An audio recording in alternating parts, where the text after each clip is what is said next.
40% માનવ શરીર છે અને હું પેશન્ટ છું આયુર્વેદિકમાં આ ક્લિનિકમાં, અને મને લગભગ 40% જેટલું સારું છે. એમાં મારું મેઇન પગની ધ્રુજારી હતી, રાઈટ પગમાં ઘણી ઓછું એકદમ ઓછી થઈ ગઈ છે અને કોન્ફિડન્ટ હતા હવે ચાલવામાં.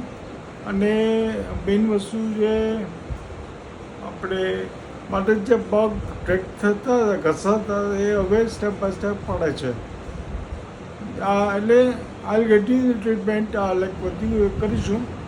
હું વાંચું આવું ત્યારે યસ. અને તમારી સ્પીચમાં કેટલી તમને સારી સ્પીચમાં ઘણો ફેર છે. તમે પોતે આ જે રેકોર્ડિંગ કરી રહ્યો છું તો તમે સમજી શકો છો કે મને કહી શકો છો, બહુ સમજી શકો છો મને. યસ. પહેલા તમારા વર્ડિંગ સમજી શકાય એવા નતા, જે હવે સ્પષ્ટ ક્લિયરલી હા, સમજી શકાય એવા છે. એમાં બધી ટ્રીટમેન્ટ કામ કરી ગઈ. લાઈક થોડું શિરોધા અને થોડું નસો, આપણું ગાયનું ઘી નસો અને થોડું પોટની મસાજ બધું ભેગું હતું.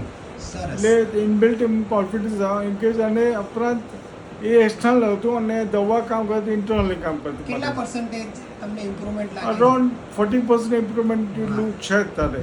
મેઇન થિંગ શું છે, મારે પોતાનો એકચ્યુઅલી મારું જે વોકલની ચાલુ છે, મને હેબિટ પડી ગઈ છે ચાલવાની, એ મને છોડવાનું છે.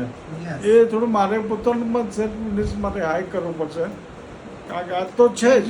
રેગ્યુલર બધું ફોલો રાખશો ને તો ધીરે ધીરે એ પણ છૂટી જશે. ચોક્કસ ચોક્કસ. કારણ કે ડૉક્ટરના પ્રયત્ન તો છે જ, મારે મારા પોતાના પ્રયત્ન મારે પોતે આપવો પડશે તો હા વધારે થશે. સરસ. તમારા પ્રયત્નો પણ અમારી ગાઈડન્સ પ્રમાણે વધારશો ને એટલે તમારી વોકર પણ છૂટી જશે. ચોક્કસ. Thank you sir. Thank you sir. Thank you.